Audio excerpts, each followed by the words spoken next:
I feel happy. I feel so happy. Omarosa has won her lawsuit. Donald Trump sued her after she was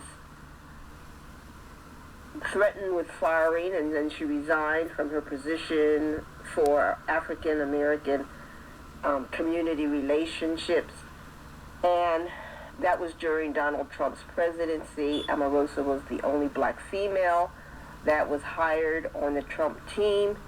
She later quit, and she wrote a book, and she talked about Donald Trump's mental decline. She talked about the things he did in office, and she put it in a book called Unhinged.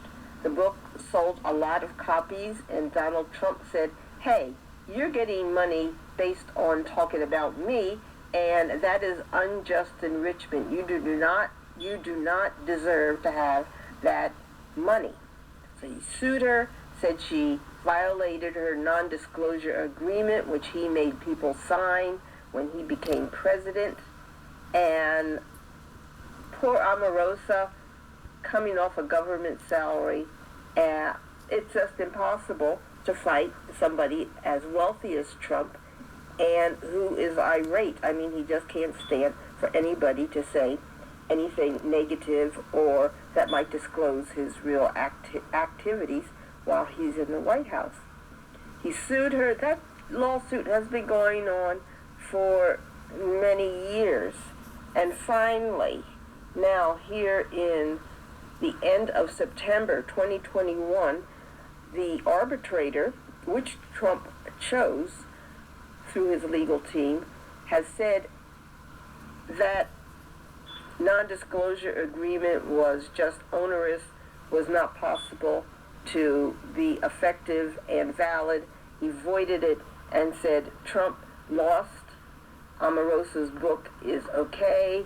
She does not have to pay him all the money that she earned from the book, and that Trump has to pay all of her legal fees. Because what Trump tries to do is he takes these ordinary people. If you noticed when he went into his office, not only did he take well-known, well-educated, well-qualified people, but he also took a lot of people who were just glad to get the job. I mean, they were so happy to get in the White House, they were going to sign anything placed in front of them.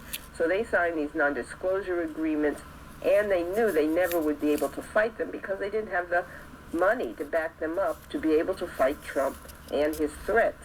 So they were going to keep everything secret. They were coming into the White House, and Trump could do anything. He could say anything. He could be with anyone. He could hear anything Trump said over the phone that might be illegal. Naturally, we don't want people going in and disclosing things that really should be kept confidential because of government secrecy and government security.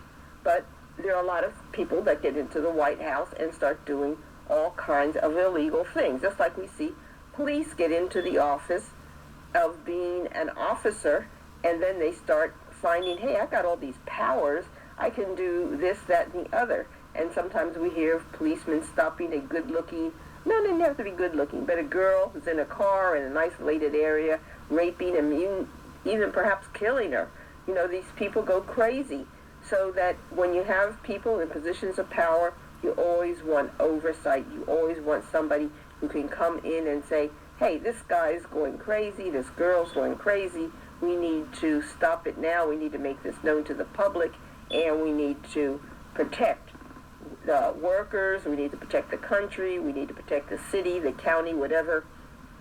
Well, Omarosa, by standing up to Trump, by writing her book, by getting it out and saying, I have a right to do this, and then facing all of the Trump lawyers for so many years. Now, we have to realize when an attorney takes this on, they're taking money out of their own pocket. So Omarosa wouldn't necessarily, depending on who defended her, have to pay everything out of her own pocket. And the attorneys take this debt, this money that Omarosa is building up to owe Trump if she loses. sometimes they will pay that out of their own pockets if they can afford to. I don't know exactly how Omarosa did it. It'll be interesting to hear in the future what went on, but she did it, she won, and now Trump will pay back the attorneys. They will pay back Omarosa. Omarosa will get all of her money from her book, and everything will be good, and not just for Omarosa, but for all of the people who signed those non-disclosure agreements. Now, some non-disclosure agreements, some non-disparagement clause agreements will still be valid. It depends on what they're trying to protect. If they're trying to protect valid security interests, they might be valid. If they are trying to protect things that might be corruptive or things that are just part of history, you know, when you become president, everything becomes kind of open about your life because people want to know more about you, and there are people who spend their entire life being historians, and I advise anybody who doesn't know what they want to do in the future to start becoming a Trump historian. I mean, you have so much fodder here. I mean, there's just so much information and so much secrecy that you could spend your whole life writing books over and over about Trump and his presidency and what he did and what he didn't do.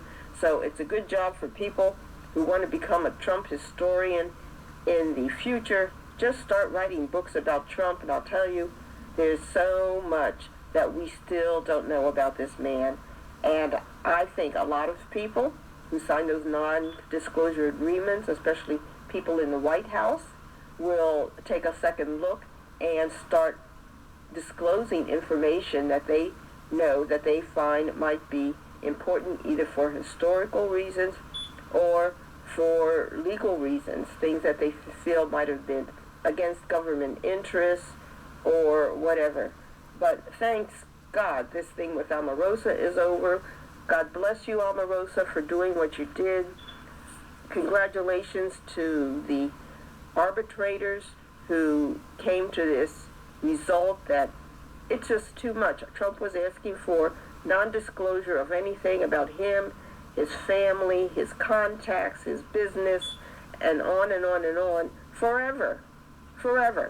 And then you couldn't say anything negative about him or his family and so forth. I mean, it just encompassed everybody so that you were afraid to say anything because you never knew when it might lead into a negative comment. That was too onerous. You can't do that. The court has said now that Omarosa's non-disclosure agreement and non-disparagement agreement was illegal, and she's finished. She's off the hook, and Trump will have to see what he's going to do next, try to keep secrecy among those who work for him. I'd like to know what those people in his Florida house have to say, because a lot of those people are immigrants. Trump never wanted to hire Americans to work for him and his Florida residents. So he would always get these special visas where he could bring in foreigners and they would work for him, and then of course they wouldn't have any American rights because they're not American citizens, and he could continually threaten to throw them out of the country and off their job because they didn't have any rights. They were here on a special visa by Trump. So I'm sure they saw a lot of illegal activity. They may not have even recognized what they were seeing, but if they did, we would love to know the information, what was going on in that Mar-a-Lago household. And also, why was Trump so afraid to hire Americans? So many Americans out of jobs, so many Americans would have loved to see what it's like to work in a household of an American president and his family. But he hired instead these people who came in with no rights, came in with visas, and were at the beck and call and under the thumb of Trump and the family. Anytime they didn't like them, they could toss them out. So I'm just going to keep this short. I just wanted to congratulate Omarosa and everybody for free speech. This is a big win, and we'll see how it goes. I'm going to do another talk on this later, but for now, great applause. It's a happy day, happy day, happy day.